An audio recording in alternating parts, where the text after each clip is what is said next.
je regarde mon téléphone et je filme. Chose assez simple.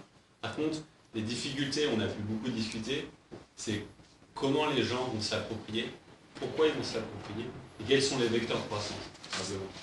On a parlé sur plusieurs thématiques, les réseaux sociaux, comment ça peut s'embrancher avec les réseaux sociaux existants, est-ce que c'est un nouveau réseau social, quels sont les partenariats potentiels avec des événements, avec des écoles, avec des célébrités. Est-ce qu'il faut un selfie de l'Obama avec Ubiquiti? Est-ce qu'il n'y a pas d'autres moyens pour vraiment faire le buzz? Comment toucher une audience très forte, une audience aussi bien de codeurs, de possibilités d'avoir d'autres angles de vue, mais ce n'est pas forcément ce qui est le plus critique. Ce qu'on a pu voir, c'est ce qui est critique à l'heure actuelle, c'est d'avoir des visionnaires, parce que le business model est basé dessus.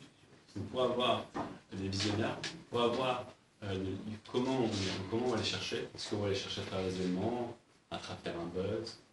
Parce que ça, on n'a pas mal changé. Et alors, vous avez des pistes? On a des pistes, je peux les citer pour un petit papier. Donc sur les célébrités, il y a eu des bonnes idées sur les célébrités. Il y a eu des très bonnes idées aussi sur comment on peut brander notre ubiquity pour se faire connaître, pour être plus visible à travers les médias. Une bonne idée, une possibilité, on va sur un journal de grande écoute et là on fait le buzz. Après il y a tout ce qui va derrière.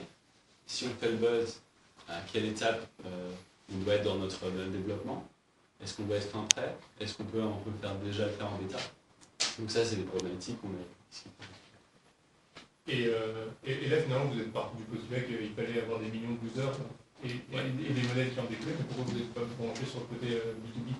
On a pu aussi discuter ça au début, et sur moi les entretiens que j'ai pu avoir avec la presse, mais aussi avec les inputs des participants, on a pu voir que la presse c'est quelque chose qui va arriver dans le second temps.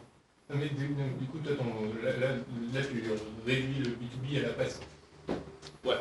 Mais je veux dire c'est un plombier qui fait de l'exploration de fuite d'eau et qui branche la caméra sur son iPhone et qui permet de live streamer la recherche au central où il y a les mecs qui diagnostiquent, etc. C'est la vidéosurveillance sur des cas particuliers. J'en sais rien, ouais, voilà, mais ce que je veux dire, c'est autre chose que juste la presse en fait. Parce que là, finalement, vous êtes très axé sur la logique proportion, mais vous avez peut-être d'autres trucs avec de la valeur, à avoir du live stream dans des métiers très spécifiques. Pour répondre à ça, en fait, on a aussi pas mal discuté sur la segmentation des usages. Est-ce qu'on avait on avait un positionnement, est-ce que la segmentation était assez forte? C'est quelque chose qu'on devait revenir dessus. Et par rapport à ton point, c'est finalement où il y a un réel trou à l'heure actuelle, où il y a un réel besoin. C'est pas la fuite d'eau qui est valide, mais il y a déjà des gens qui s'attellent à ce genre de problème. Par contre, le reporting, le Snapchat vidéo, l'Instagram vidéo, il n'existe pas. Mais c'est pas du live. Sur des événements sportifs, type X-Games et ce genre de trucs, à mon avis, tu connectes ça avec des GoPro, ils t'enfilent à tous les riders, un peu un truc quoi. Sincèrement, on a pu discuter sur le fait qu'à l'heure actuelle, notre device c'est smartphone, c'est un peu implémenté, mais c'est juste le moyen de distribution à l'heure actuelle. Demain, ça sera les Google Glass, ça sera les GoPro, ça sera d'autres objets connectés. Ça sera aussi un point qui était très intéressant, c'est pourquoi pas utiliser toutes les webcams actuelles. Pourquoi pas demain, je veux faire du ski à Courchevel, quelqu'un y fait quoi. Et tout ça sur la même plateforme, c'est toujours du live, c'est pas un smartphone, mais c'est du live. Vous avez pensé partenariat pour ce tour, peut-être avec GoPro? C'était c'est sûr. Faire du live, mais ça va GoPro. Bien sûr, il faut une connexion internet permanente. C'est sur l'ordi, le stream.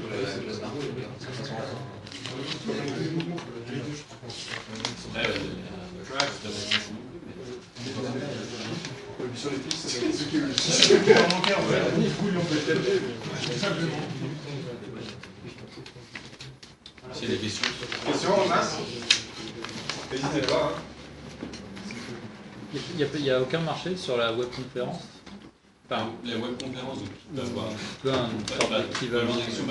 Il y a tout ce qui est webconférence entreprise, le fait de conférencer une personne sur deux autres personnes en place. Sky, il y en a plein. Après, sur tout ce qui est, je fais Beyond Labs aujourd'hui, je veux une vidéo en haute qualité avec un lien dédié. Sur ça, il y a beaucoup d'acteurs qui sont positionnés depuis quelques années. On est des gros acteurs, des gros chiffres d'affaires, je peux te dire. Je sais pas, c'est plutôt. Je suis dans ma voiture plutôt que d'appeler.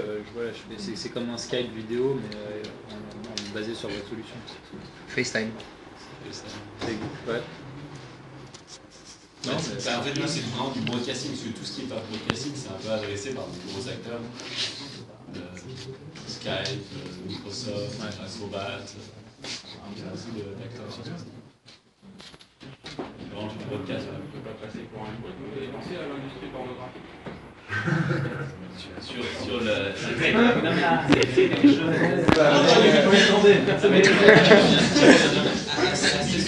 Assez souvent. La plateforme, on peut la multiplier, on va faire le XXX qui marchera peut-être très bien. On parlait. C'est rentabilité immédiate, un autre business model. Et l'avantage, c'est qu'on peut aussi demain, on peut tester Beyond Labs. On peut faire un. Tu peux sectoriser. En deux clics si tu voudras plus. En 2 clics, on peut le multiplier. Et certainement le secteur de l'industrie pornographique doit être très profitable. Haïti et les télécoms, ça porte bien aussi grâce à l'industrie pornographique. Avec les Google Glass en plus,